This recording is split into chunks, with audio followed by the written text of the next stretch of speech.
Já parou para pensar que com só 26 letras a gente consegue criar, bom, basicamente tudo, de uma mensagem rápida a um livro inteiro? Como é que isso funciona? Pois é exatamente esse mistério que a gente vai desvendar hoje. Então, qual é o segredo?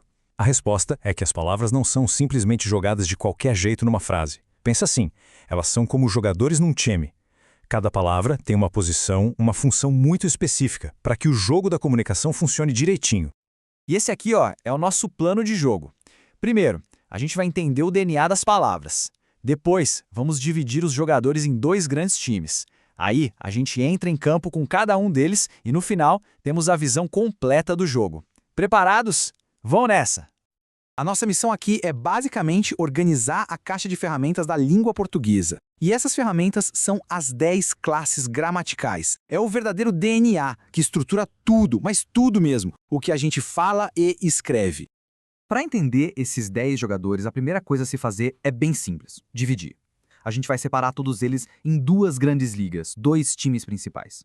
E olha, entender essa divisão já é meio caminho andado para dominar a lógica da gramática. E os times são esses aqui. De um lado, os variáveis, que eu gosto de chamar de camaleões. Por quê? Porque eles se adaptam, mudam de forma. Do outro lado, os invariáveis, os teimosos. Eles nunca, jamais mudam. São 6 jogadores de um lado, 4 do outro. Guarda bem essa divisão, porque ela é a chave de tudo. Então vamos começar a nossa escalação pelo time dos camaleões, tá? Os 6 jogadores que se flexionam, que mudam para fazer o jogo acontecer da melhor forma possível. E para começar, a peça mais importante, o centro de tudo, o substantivo. Ele é o capitão do time, sem dúvida.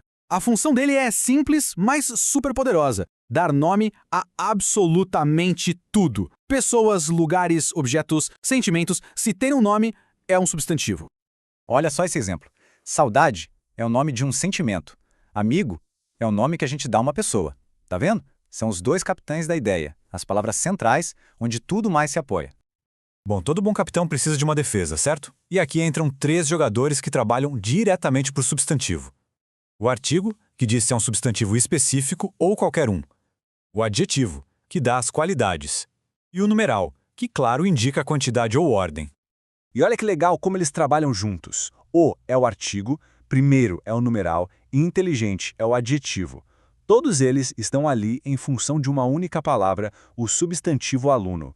É uma defesa perfeita cercando o capitão.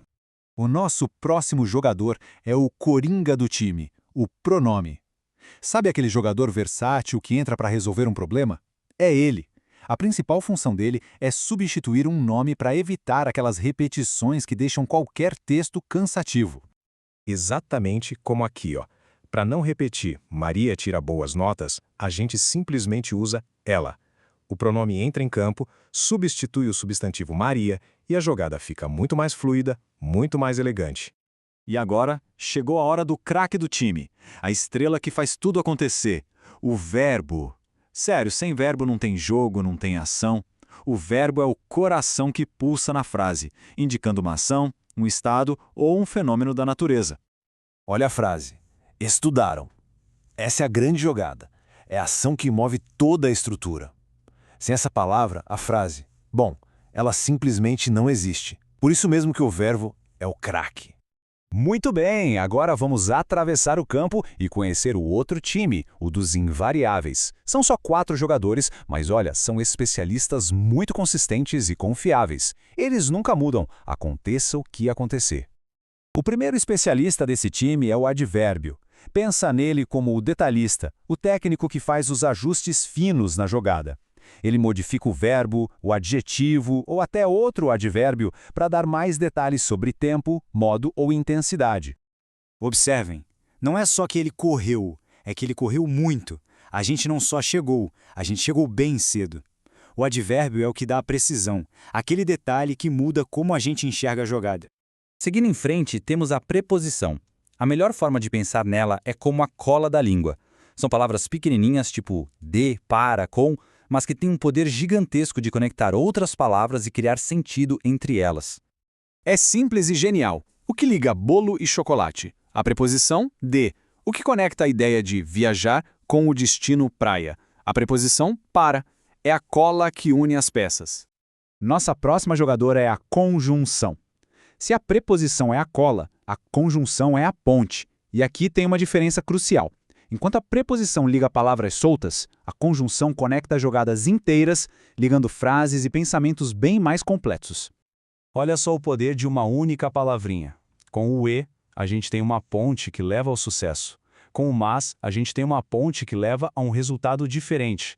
A mesma ação inicial, mas com rumos completamente opostos. É a conjunção que define o destino da história. E por último, mas não menos importante, a interjeição. Essa aqui não tem uma função tática, sabe? Ela é o grito da torcida, é a emoção pura, é a palavra que a gente usa para expressar um sentimento de forma rápida e direta. É o o ufa, o cuidado. São palavras que, sozinhas, já valem por uma frase inteira, porque elas transmitem o sentimento na hora. É a paixão do jogo transformada em palavra. E pronto! Com todos os jogadores apresentados, agora a gente consegue finalmente ver o time completo em campo, o elenco final com cada um na sua posição estratégica. E aqui está o nosso time. De um lado, os variáveis, os camaleões que dão movimento e flexibilidade para o jogo. Do outro, os invariáveis, os teimosos, que são a base sólida, a estrutura, cada um com a sua função, mas todos jogando juntos para criar essa mágica que é a comunicação. Entender esses jogadores e suas posições não é só sobre decorar regras de gramática, né? É sobre entender a estratégia por trás da comunicação. É isso que permite que a gente se expresse com mais clareza, com mais poder. Então, fica a reflexão.